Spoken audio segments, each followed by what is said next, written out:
في أمريكا تقريباً 1 من كل 5 بيستثمر في البورصة. في مصر أقل من 1%. وده معناه إن في ناس بتبني ثروة وفي ناس لسه واقفة تتفرج. في أمريكا الموظف العادي مش لازم يكون خبير استثمار، ممكن جزء من مرتبه يتحط تلقائياً كل شهر في الاستثمار، وشركته كمان تضيف مساهمة من عندها. مع الوقت الاستثمار هناك بقى جزء طبيعي من الحياة. وفكر فيها بالشكل ده: هو بيشرب ستاربكس، بيلبس نايك، بيستخدم جوجل، بياكل ماكدونالدز، يعني بيستخدم شركات وفي نفس الوقت ممكن يكون شريك فيها.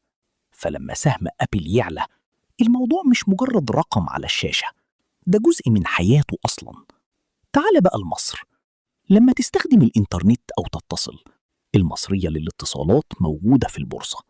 لما تدفع بفوري، فوري في البورصة. لما تتعامل مع البنك، CIB في البورصة.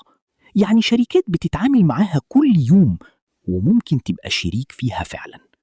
الفرق الحقيقي مش في قوة السوق، الفرق في الوعي. في أمريكا الاستثمار ثقافة متجذرة من سنين، وفي مصر الوعي لسه بيكبر خطوة بخطوة.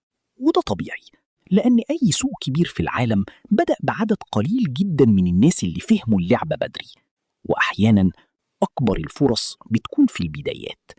السؤال الحقيقي مش مين أقوى، السؤال أنت فاهم النظام ده قد إيه؟ لأن اللي بيفهم بدري هو اللي بيشوف الفرصة قبل الزحمة.